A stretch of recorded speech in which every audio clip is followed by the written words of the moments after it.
A joint investigation led by a Ukrainian news outlet has claimed that Kiev's counteroffensive against Russia has been hindered by a lack of sufficient military assistance from the West.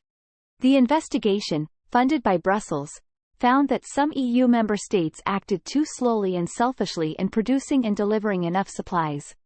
In a scathing report released by various media organizations, including the Western-backed Kyiv Independent, it was asserted that Ukraine lacked the necessary resources to meet the global expectations for the operation.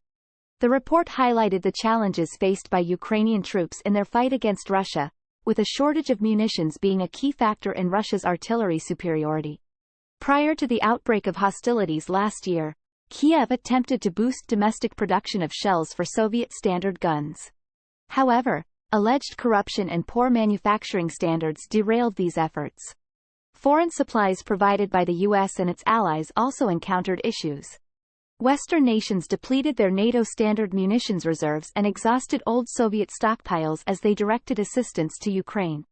A NATO inventory review in November revealed shortages in the two most frequently used calibers by Ukraine. An official involved in the count told the outlet that some member states had to manually count their stock as they had no idea how much they had. According to the investigation, the EU was slow in scaling up military production and is still unable to meet Kiev's demands. The Kyiv Independent concluded that Ukraine consumes at least 5 times more ammunition than what EU members are capable of producing. The report specifically criticized French President Emmanuel Macron for prioritizing his nation's interests over those of Ukraine. A French official, speaking anonymously, explained that France's policy was similar to that of the Americans, focusing on securing their own supplies before assisting others. In summary, the report highlighted that national protectionism, misjudgment, and indecisiveness among EU countries have impeded the bloc from promptly and collectively addressing Ukraine's ammunition shortages. Ukrainian soldiers revealed compatibility issues with European supplies during the investigation. For instance, one mortar unit had to manually modify Finnish 120mm shells to fit into the Italian Mod 63 mortars, despite having the same caliber. Previously, Ukrainian officials attributed their failure to launch a counteroffensive against Russia to inadequate Western assistance. U.S. explains why Ukraine can't join NATO now. A reform path for Kyiv will be drawn up, says National Security Advisor Jake Sullivan. In a statement made at the NATO summit in Vilnius, White House National Security Advisor Jake Sullivan explained why Ukraine cannot join NATO at the moment. According to Sullivan, allowing Ukraine to join the U.S.-led military bloc now would lead to a war with Russia.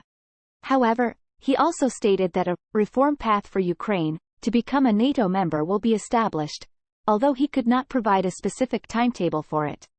During the summit, Sullivan emphasized that the current focus should not be on defining the end of the war between Ukraine and Russia. He acknowledged that historical circumstances have resulted in different perspectives on this matter. Sullivan further discussed the agenda for talks between U.S. President Joe Biden and Ukrainian President Vladimir Zelensky, which are scheduled to take place during the summit. The discussions will revolve around the long-term commitments of the U.S. and its partners in assisting Ukraine in its defense efforts and deterring future aggression. In a separate interview with CNN, President Biden also expressed the view that it is premature to discuss NATO membership for Ukraine. He stressed the need for Ukraine to carry out more reforms and achieve democratization before becoming part of the alliance. NATO Secretary-General Jens Stoltenberg announced that Ukraine would not be provided with a clear roadmap for joining the bloc at the summit. Instead, members could only remove the requirement for a Membership Action Plan, MAP, potentially expediting Ukraine's accession.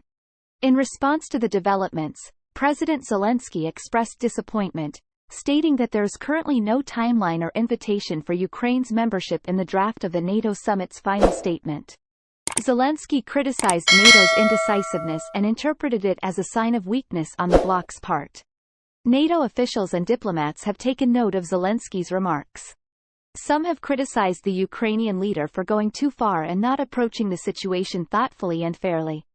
Sources familiar with the draft NATO statement suggested that the language in the communiqué is nearly final, implying that Zelensky's government will have to accept it.